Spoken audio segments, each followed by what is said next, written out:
Hi, everybody. I'm glad that you're with me. I've got my phone here to check the time.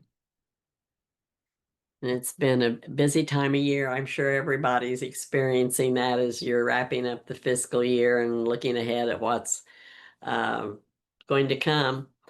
This is the Healthy Parenting and Early Recovery. It's one of the webinars that I love doing. We just adjust it ever so often as new things come up to take a look at. But there's something about this one that makes me happy. It makes me glad to share some things I've learned.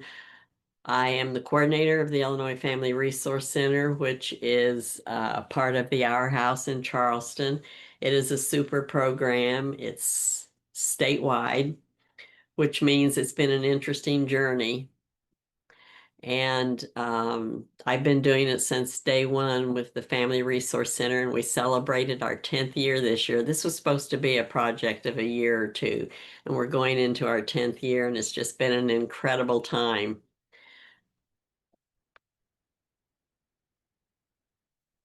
Oh dear, we're not wanting to. There we go.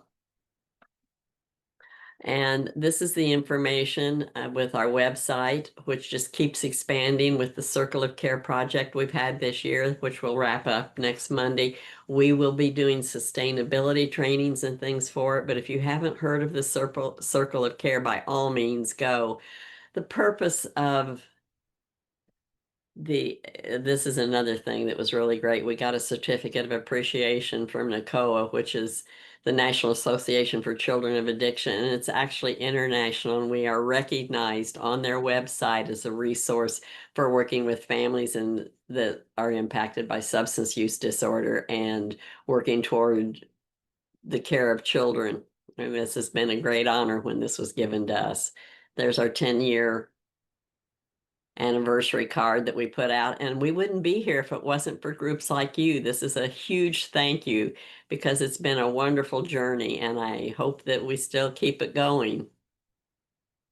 Our goal is to provide information and support to sources, human service providers, parents, significant others, statewide committees. I bring 40 years of experience of having worked nationally with prevention, statewide with prevention, and also I've been certified as an addictions. They haven't quite changed the CAA yet. It's still as an addictions counselor since the 80s. Back when it started, I've done every transition. I've coordinated outpatient services, but this is the one I love is working with families and supporting families because that's really my history.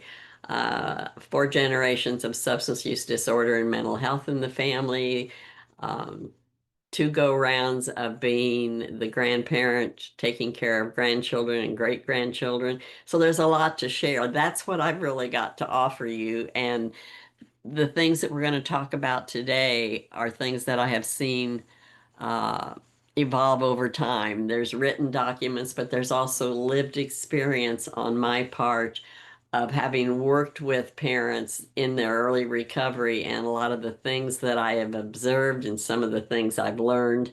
And so I'm excited to share that with you.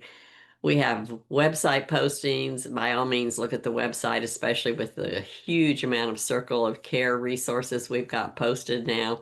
We have a Facebook page. We do the webinars. We will be putting together as soon as we get a list of the contract deliverables this year. We will be putting together in this next month a year-long library of the webinars that we'll provide. And then we also are going to start doing them on a request basis for organizations and for providers that want to take a topic that we may have a webinar for and want it more individualized to meet the specific needs of that facility.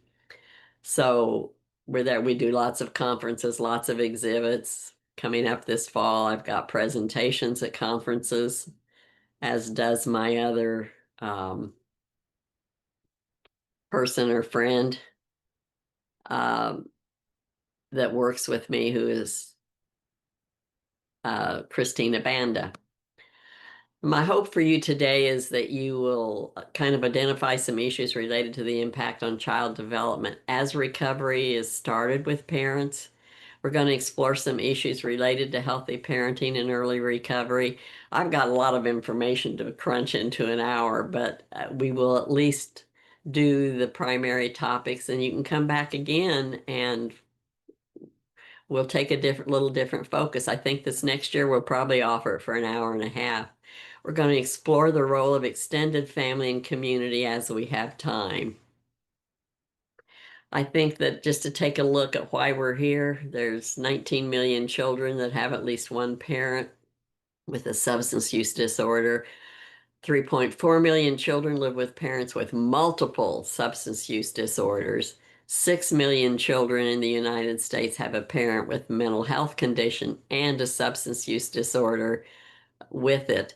1 in 4 children live in families with a parent or caregiver suffering with an alcohol or opioid use disorder. And this is new information. This was put out in the JAMA article for pediatrics just May 13th of this year. This is the latest data that we've got from the people that take a look at that and share this information with us.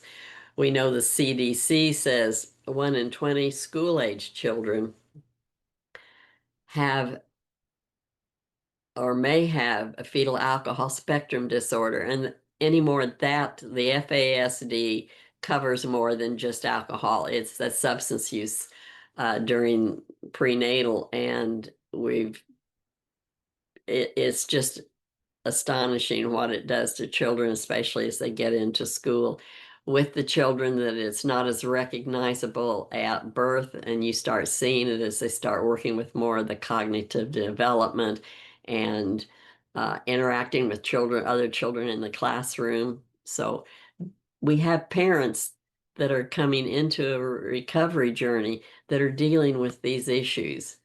Looking at the data, um, in 2020, there were 216,000, almost 217,000 children were removed from their homes in the United States, with 40% of those being due to alcohol and drug use in the home, substance use in the home.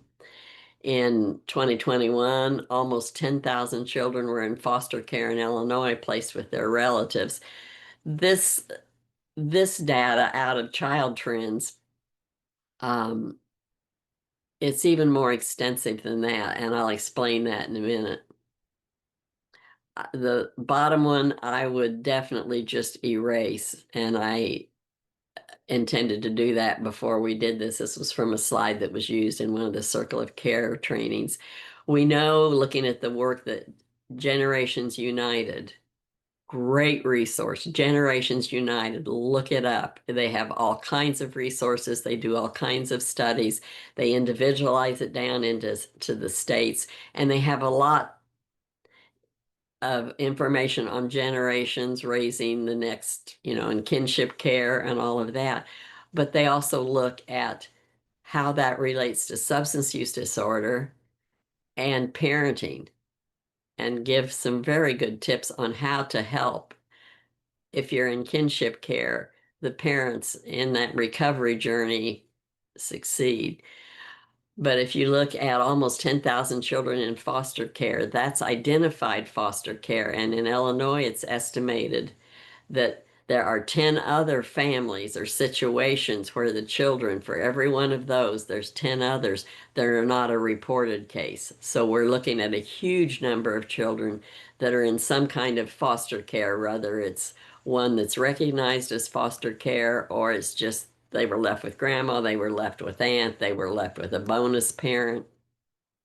And these are the children that are going to be with parents in early recovery as they do this. And I also think it's worth taking a look at. It's estimated that 1,216 Illinois children lost a parent to a fatal overdose in 2022. That went down a little bit in 2023, but it's still definitely out there. And the reason that's important is you're looking at parenting in early recovery. Oftentimes that parent, more often than we realize, may have lost a partner to an overdose. So they're parenting the child enter their early recovery that is also going through a grief process. That's why we were really honored to be able to do the Circle of Care, which um, helps people in Illinois, helps everybody from your next door neighbor to the professional take a look at the impact of grief and loss for children living in substance use disorder or that have lost a parent due to substance use disorder. Check out the website. I've left a lot of slides in here because we will send you the slides. I want people to be able to take a look at what we know is the effects of parental substance use. I'll just do a real quick overview. In the home life, it's chaotic, unpredictable life, potential exposure to illegal activities. There's a lot of secrecy about home life. Don't talk, don't trust, don't feel, which goes back to some of Claudia Black's earliest studies and beliefs. Emotional challenges, children develop feelings of believing they have to be perfect, or they take over the role of a parent, difficulty trusting others, and children that grow up in an inconsistent environment or have been exposed to that through substance use disorder of the parent or caregiver and are more of a risk for resiliency to rules or authority, experimentation with or use of alcohol or other drugs. Oftentimes there's some social withdrawal, depending on the age and depending on their experience, and difficult relationships, period, across the board. Children who have a parent with a substance use disorder are more likely to see and hear more fighting, witness more crimes, suffer more poverty, lose more stable relationships with adults, and the resulting trauma can last a lifetime, and it puts children at an increased risk for developing their own issues. There's a lot of information with the National Association for Children of Addiction. Go to the NACOA website and pull that off, and I think that you'll find it's very helpful in what you're doing. Just want to check and see if anybody has given me any comments that I need to check with. And I'll have to go back and take a look at that. Okay. Come on.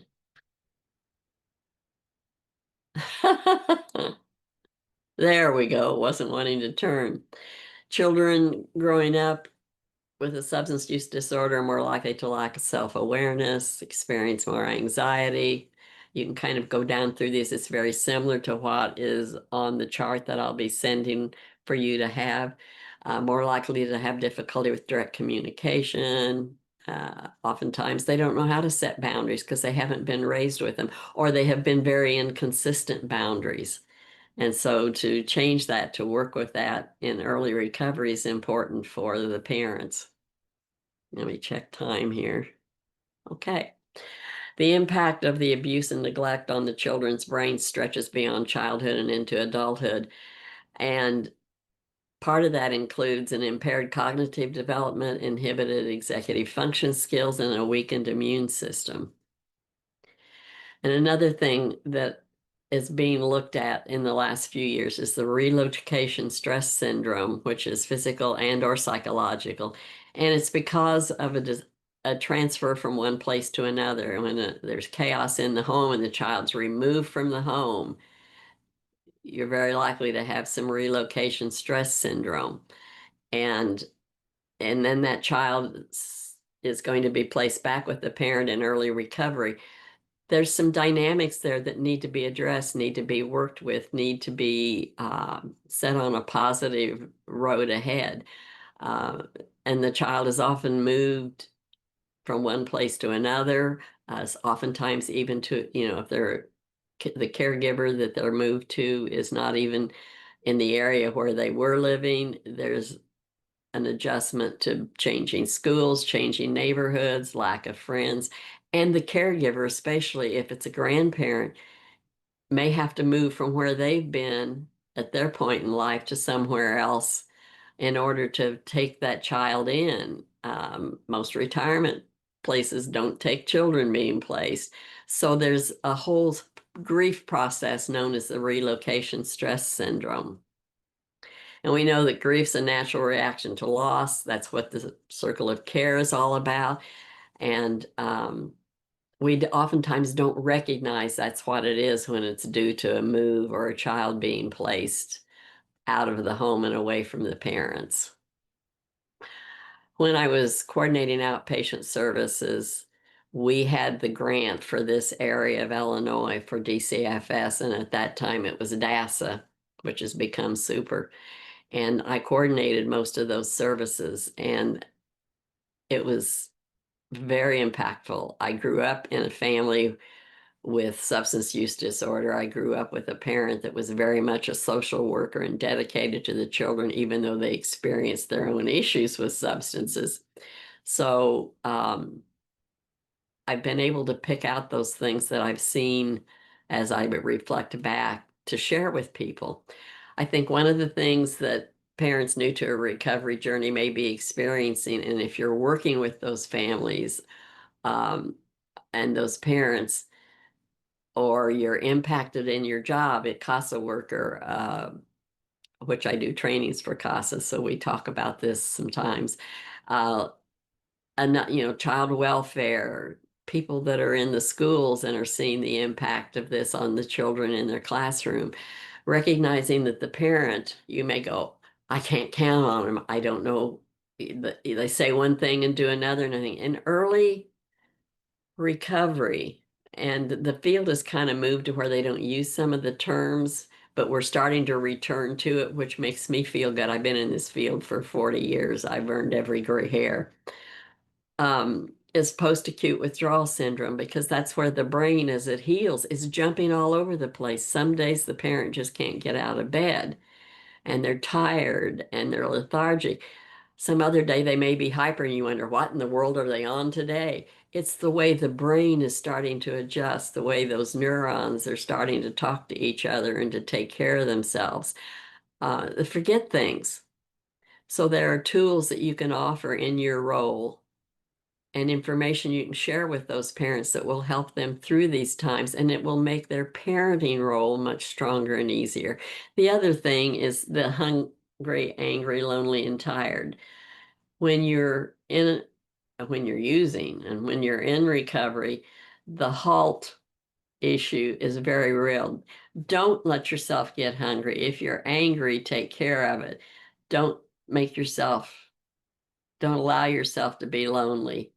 Find the appropriate relationships, especially if you're starting to parent. And you're going to be tired. The expectations of people in early recovery, especially parents, is overwhelming. And I think that you probably see the impact of these issues in early recovery parenting on a daily basis. I was going to ask you to put it in chat, but we really don't have time. But think about it. Think about those issues that you may have seen that are related to those. I also like to share this. We did a survey this year, and this is just very much just a little piece of it. But we asked youth themselves, what has been your biggest challenge seeking help or support for your family if you're living in the chaos? And what we found was young people, these were mostly preteen and teenagers, of course, that we were able to access through several different events. They don't always want help. They felt like they were being judged, because we know stigma is a huge issue in recovery. And it's really hard to manage when you're in early recovery and you've got all these things you're juggling, and then you have to also manage your emotional reaction to the stigma that goes with substance use disorder. We're making some headway, but we're a long way from being there. Another one says, with them being older than me, I feel I can't stand up to them and tell them that they really need help. Uh, Being able to trust someone, they lose a lot of trust. Don't talk, don't talk, don't trust, don't feel. Those are the messages that are in our families. And there's some more that are very similar. And I like the stigma mental health support has is another native. Our young people are even recognizing this.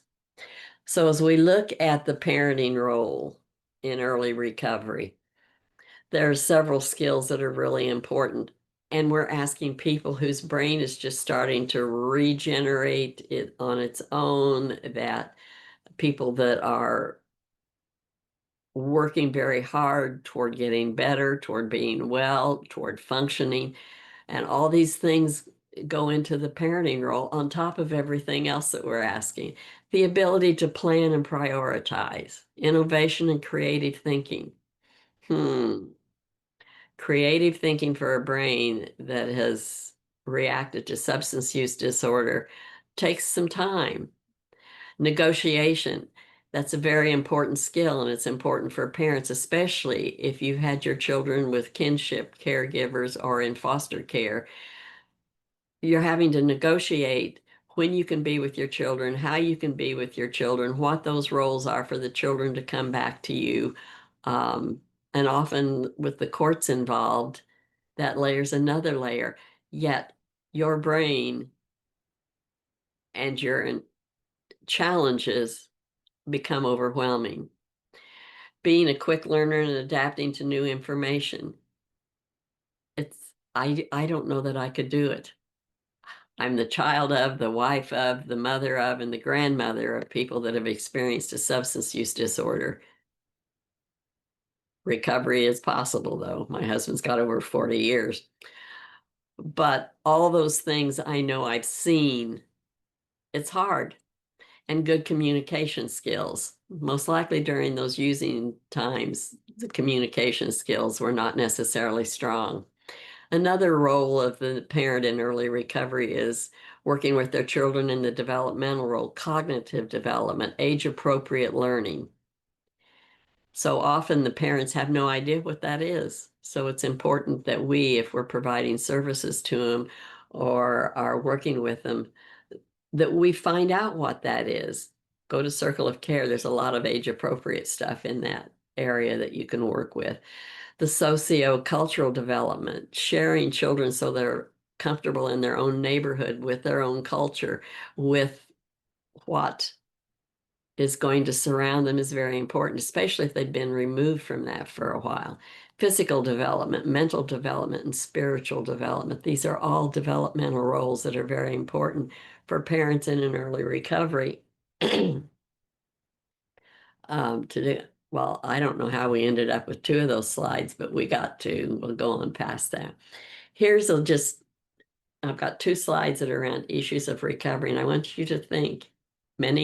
I won't say many of you, I am sure some of you on here are in recovery, have been on this recovery journey, and probably could add even more things than what I have um, observed, what I've learned from reading, what I've learned from my many years in this field. But we expect parents in early recovery to do things that to me just seem almost impossible. We want parents to be in treatment, continue their treatment. We want them to go to self-help meetings or some kind of meetings to help them through their recovery. We expect them to have a job. We expect them to find housing. We want them to get their children to their medical appointments. There's all these things. So this is a summary, 2-page summary of things, especially from a lot of the literature that's been written. And I'll show you some of those books in a minute. Information from people that have gone through this and have experienced this. This is also feedback that I learned from working in the field. Issues of recovery. You have to get your basic human needs met. And for many, depending on where you've been, but coming out of treatment, if you've been in residential and you're coming out, or even if you've just been participating in outpatient treatment, sometimes that's tough, given where you have been and what state you were in as you started this journey. Restoring a parenting role. Being a parent is a full-time job, so is recovery. Boundaries for the child's behavior, learning how to set those boundaries, learning what I observed and what I have seen is sometimes parents want to uh, be over permissive, over the because they feel like they've done a lot of harm and damage and they want to make up for it. But being able to set appropriate boundaries for a child's behavior is very important. And that kind of leads into being the super mom and dad.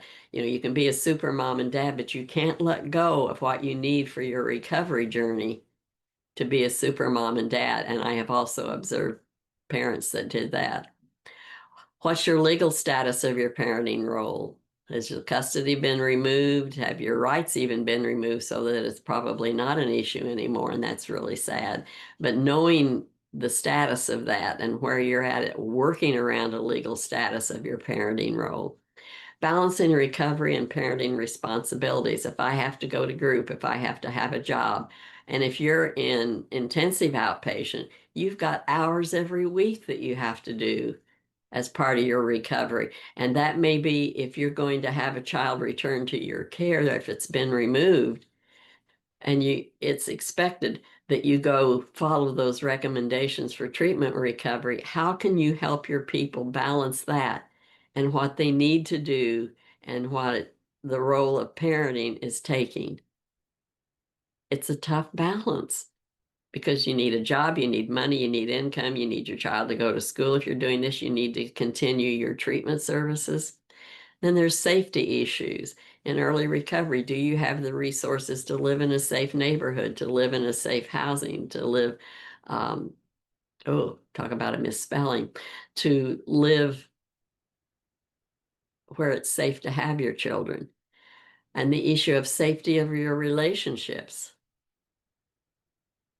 In early recovery, oftentimes people, we say, give it a year, give it 2 years before you get into a relationship. That doesn't very often happen, unfortunately. And that safety of relationships, is important. Relationship issues in general. How do you relate to the people that have been taking care of your child? How do you find help? Um, through your kinship care or through just your relationship issues with your counselors and things. These are things that you're all juggling in an early recovery.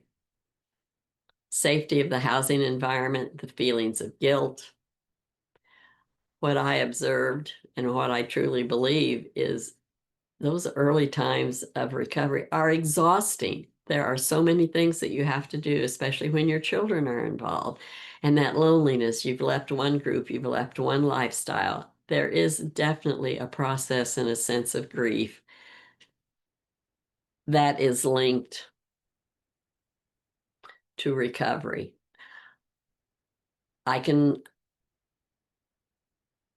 witnessed many times as I was coordinating outpatient services what I believe to be a sense of grief as people came into treatment because they had been with one group, which was their using group, and then they knew that that was a link that they needed to let go of. But where do you go? How do you work toward finding a relationship that's not romantic, but just friendships? That loneliness can be overwhelming and send you right back to where you were. Money and employment. That's tough when you're in early recovery. So you get a job, but yet you have to go to group 20 hours a week for intensive outpatient. How many employers are really going to put up with that? And then if you do that and you're working through the day or you're working through the evening and going to treatment those opposite times, what do you do with your children? Daycare needs are a screaming need for people in early recovery. And the thing that's really sad is since the pandemic, a lot of daycare closed down during the pandemic and never reopened. And then there's the thing of transportation. Did you have enough DUIs that you lost your license? Do you not have the money to um,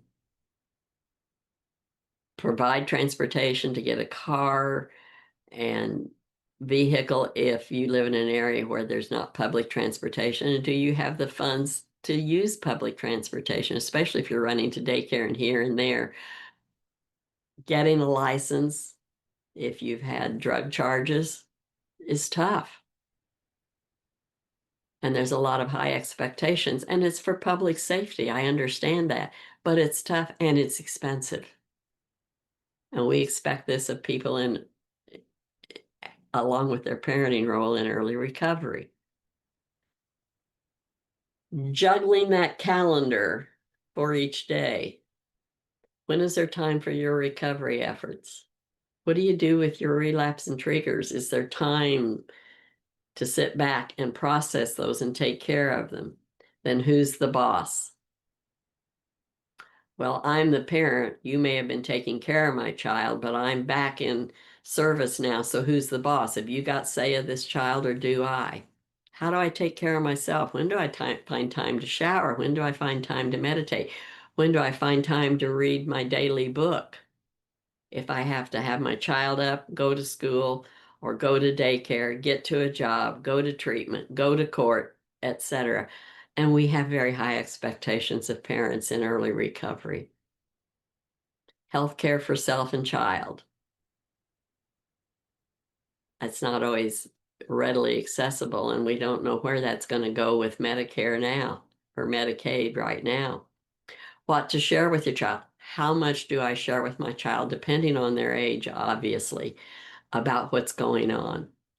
There are many, many resources to help children, even small children, start to understand substance use disorder. Thank goodness we've got books that we put out on our exhibit tables. There are many out there, some really good ones, but that's not an easy thing to do. And it becomes more difficult if you've got a child that's old enough that they themselves have been experimenting and thinking it's cool and everything, because that's the environment they've seen.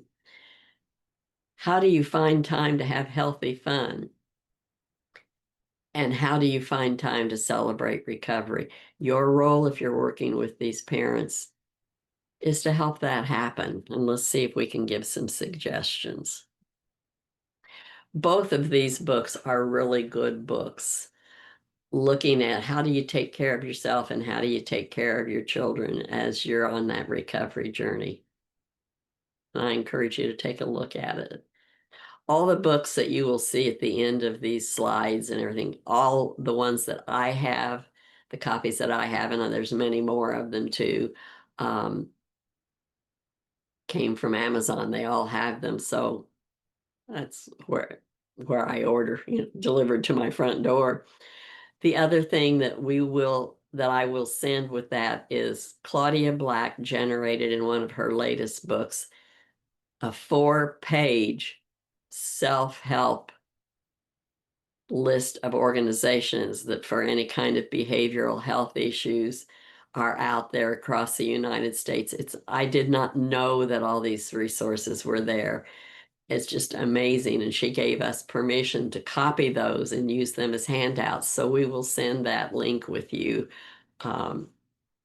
Given where you are in the state, there's maybe resources there that we've never heard of in the area where I live. And I think that it's really nice to have those because we know that the same recovery journey is not going to be the same map for everybody. There may be some similarities, but it's not ever going to be the same. So we'll give those resources. There's two views of parenting in the early recovery journey. There's the parent that's on the recovery journey. And the other part of that is the parenting partner or child caregiver that's involved. I am that partner that was involved. We had 3 children when my husband went into treatment. And that recovery journey for me, I mean, it's been 40 years, in our area, it was Al-Anon and AA and treatment services. And now it's much broader. But we've seen a lot of parents, if they've separated or divorced, you've got a different dynamic then as that parent's on the early recovery journey. I have seen the parent that was the caregiver and took care of the child while the other parent was in treatment, etc. Oftentimes did not allow that relationship to build back up. So there's a lot of different views of that and how you work and help people through that. I'm a firm believer children, if at all, unless it's absolutely not appropriate, should know both parents. It doesn't mean that they live with both of them, but at least there's a relationship. Children love their parents. So taking a look at that parenting partner or caregiver, I've been in the role of being the spouse. I have been the grandmother that took over my husband and I took guardianship of our grandchildren due to our daughter's mental health and use. And then we've even had guardianship of a great grandchild who is now, thank goodness, back with the father and a bonus parent. But there's a lot out there. And looking at the impact on this recovery journey for a parent, you have to look at what's also coming to them from the other side. It's like they come out of treatment, go into, maybe residential, and then go into outpatient treatment. But the question of the other person, of that partner or caregiver, is who are you? You're not the same person. How do I trust you after all the broken promises? I've been down this road. It's been 40 years ago, but those are feelings you don't forget as you're that person that was impacted by somebody else's use. I did all the care and discipline before. Why should I give you the power now? Helping people move through that and understanding that from both angles as someone is in their early recovery and going down the recovery journey is really important. And the other part of that is, why should I give you the financial management?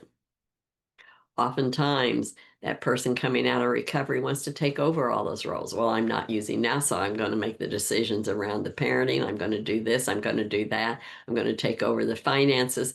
And that leaves the other person going, what happened? Why should I trust you? We're going to have to work on this together.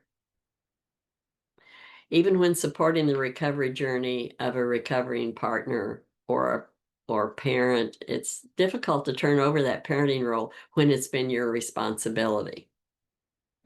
And it's especially true, I noticed it when the relationships had been threatening, at least by perception threatening, it was harder to turn back over those levels of responsibility to the person who was working recovery.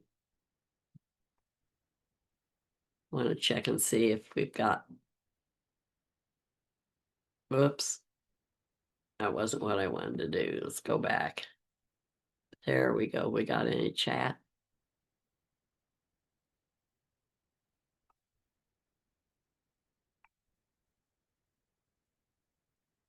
I was looking through the registration list earlier, and there was a lot of diversity in the people here, and I just love that.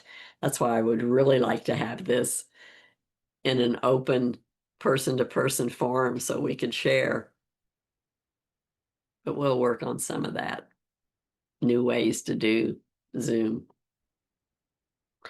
So what can we do now? What can we do to help? What are some things that we need to be looking at? We can learn and understand the concept of continuing care and help those families understand the concept of continuing care. Encourage your parents to do continuing care, even though they feel like they're juggling the universe and struggling with that.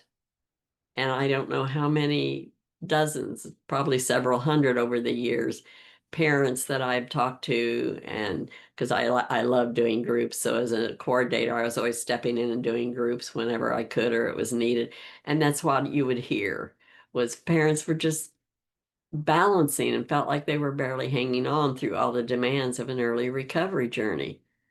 Talk to the parent about abstinence after their treatment. Think about how you can support the child and the parent, how you can work with them, how you can help them. What suggestions can you make? You can work with the parent in setting guidelines. That's tough, especially if the parent themselves was not raised with guidelines and boundaries. You can monitor and communicate information in non-threatening manners. Show respect to the people who are in this situation and don't say, well, you should have done this, you should have done that. Why didn't you do this? Why didn't you do that? Do it in a more non-threatening manner, because that will help parents begin to build up the trust and their confidence in that role. All right, here we go again. There we go. Effective parenting assessments, if you're really taking a look at that and helping, especially if there's a child that's been removed and you're helping them work on returning. Focus on the child and their needs. Get to know those children as best you can, along with the parents. Allow children to discuss their experiences if you get that opportunity. Listen to what they say. It's very important. Listen to what the kids say. Listen to and record the child's views on a situation, and that may be able to help you work through those issues in a positive way with the parent's recovery. Identify children who are acting as caregivers for their parents and siblings. That happens more than you know. Not just when there's substance use disorder, but just there are just times that that role is put on children before it's really time. Treat children, parents, and caregivers as individuals. Listen to each one and then work with them in those roles.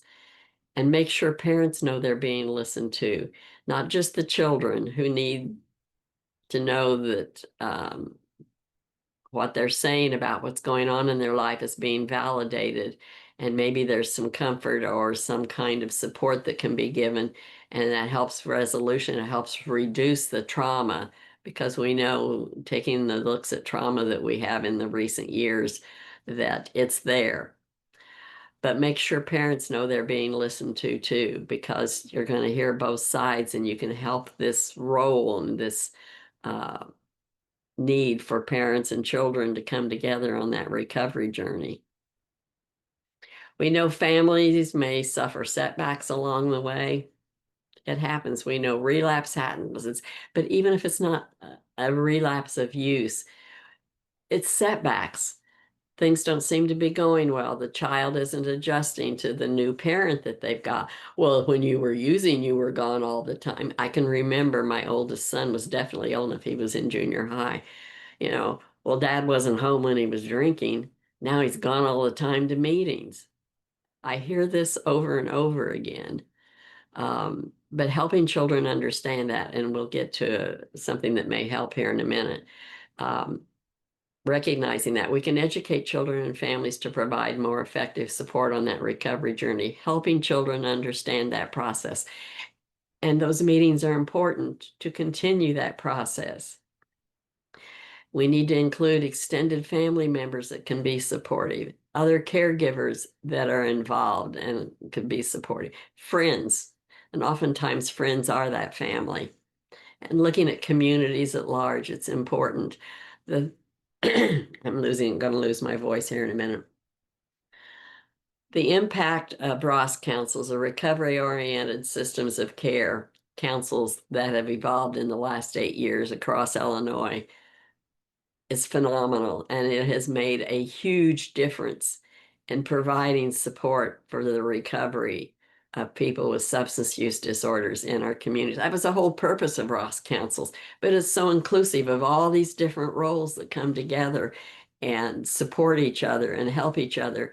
So that's a good step forward, and accessing those and using those resources to help people in early recovery have the resources they need to go to the meetings and to the treatment and also be a parent is a gift. I want to share with you an article written by Jerry Moe, who is one of the founders of, I'm just looking at time because we need to scoot in a minute. Um, Jerry was one of the founders of the National Association for Children. It used to be of alcoholism, but then it was switched to addiction back in the late 80s, along with Claudia Black and Kathleen Brooks and many other people that have donated so much to this field. But he wrote this just recently. He works with Sesame Street's workshop on providing resources for professionals and parents that have substance use disorder and helping to understand that. Jerry's done training for us. He retired a few years ago from the Betty Ford Hazelton Center, and he was the national director for the children's services. And I've known Jerry for a number of years, and He's an incredible person, but so knowledgeable. And he wrote this article that I think makes sense.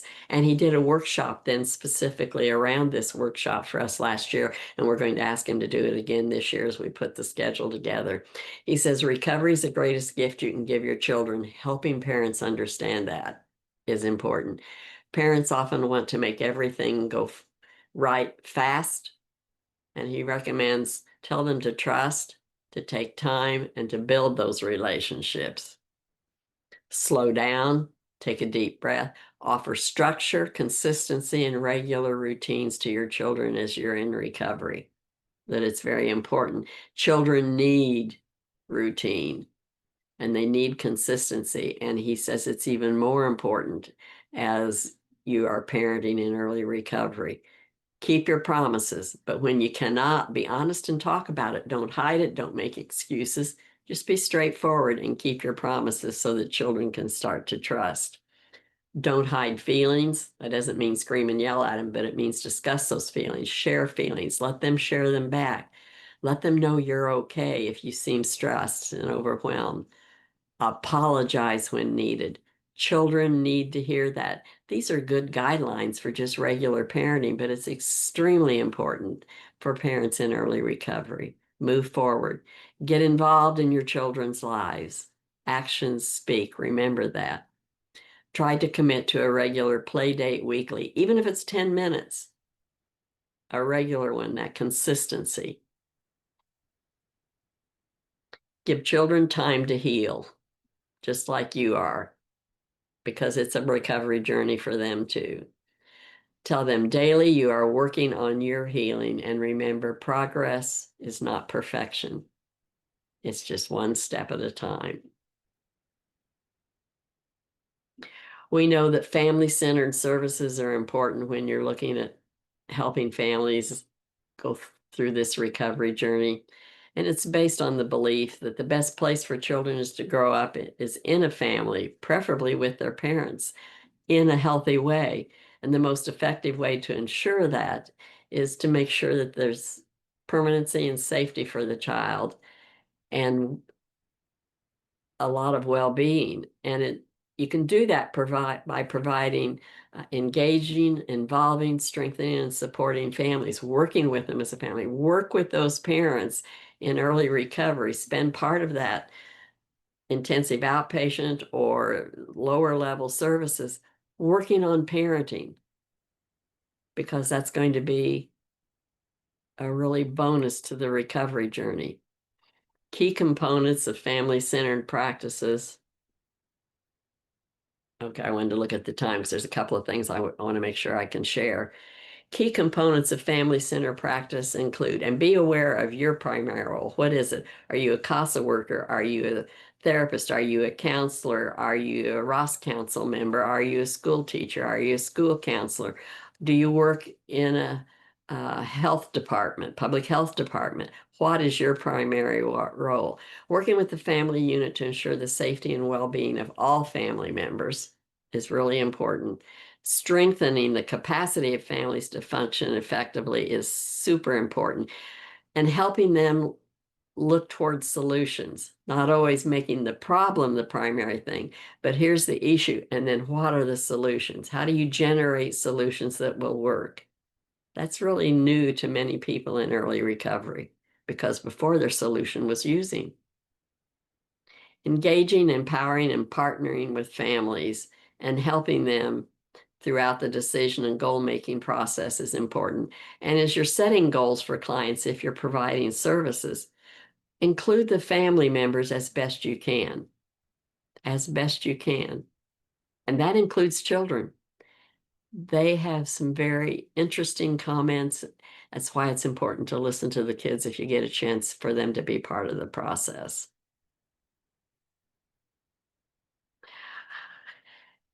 If you are working where children are being returned to the parents in their recovery, here are some things to think about though.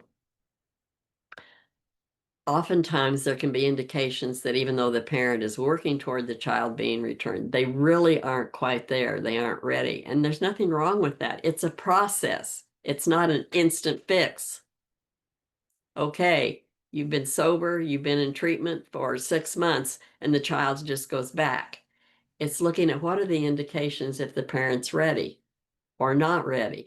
And some of the signs that the Generations United in all their research came up with, I think are really helpful. Not showing up for scheduled family time, forgetting to attend an important event such as a medical appointment. And there's another reason why these may happen, but we'll get to that in a minute. Ignoring the child during family time. You have a visit, but yet the mom's turned over here and the child is on their own. Reading their emails or social media rather than interacting with the child, or having unreasonable expectations, basically high expectations of the child and the way they're going to react, and they're going to instantly want to come back. The other thing that comes up when you look at some of these is that go back to pause, post-acute withdrawal. Memory lapses happen as part of that. If you're not showing, if you have a person that's not showing up for scheduled family time, help them get something where they can record that, some way to know that they're reminded. And it's not always their phone, because their phone numbers may change, or their free phone number may change, and it's gone.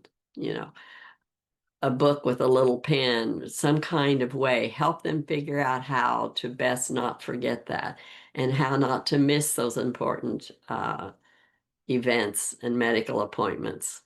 And maybe that part of that is you offer to help remind them with a phone call for a while until they start putting that. They need consistency too. That's part of what services are about.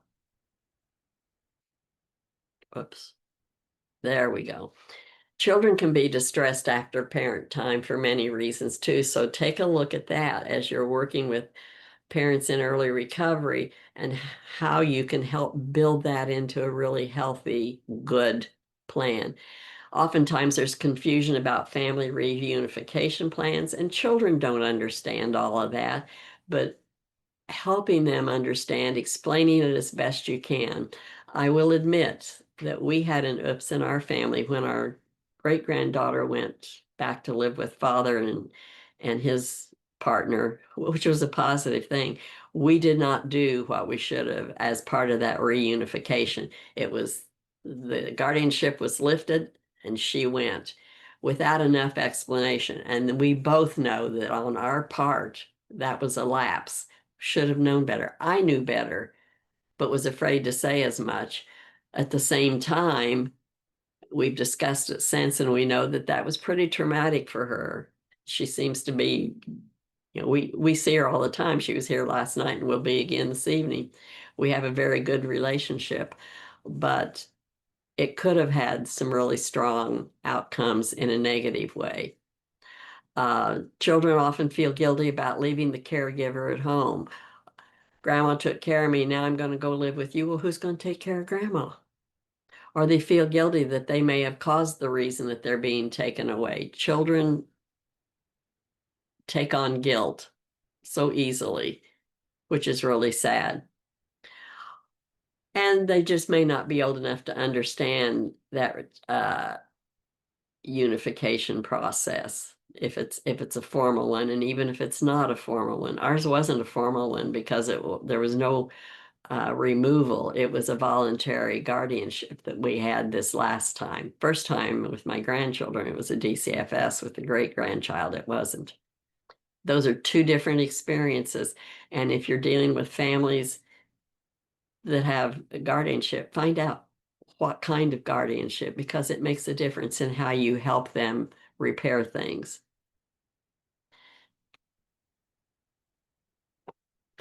How can you build a foundation when the parent can resume their parenting roles? These are some things that you can suggest to the people that have been the caregiver, so that as they transition back into their parenting role in their recovery, they've got some tools that really help them and help them relate to their child in a stronger way.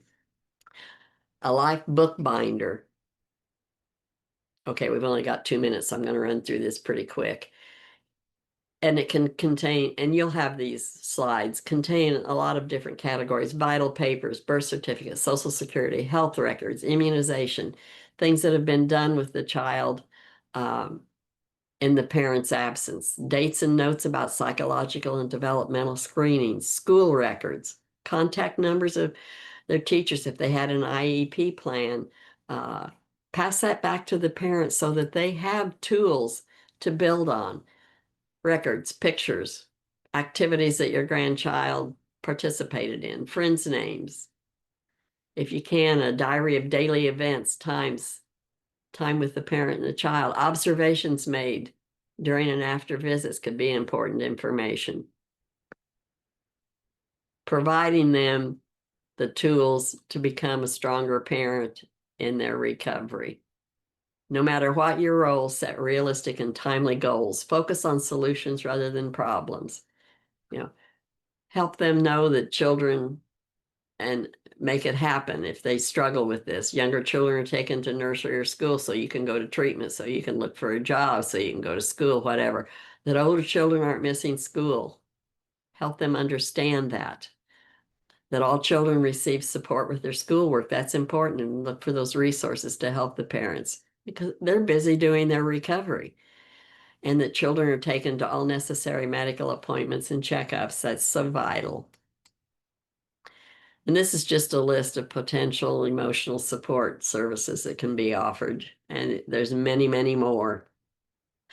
The one thing that we did is our great-granddaughter went back to live with dad and bonus mom.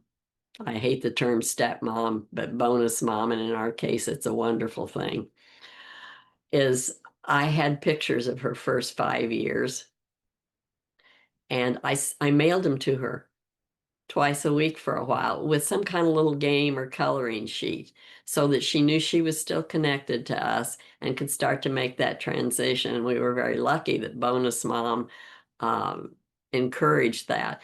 And 3 years later, every week I send her a picture and her 3-year-old sister, bonus sister, because she liked what I was sending. It keeps that connection going. It keeps her feeling secure in her early beginning with where she is now.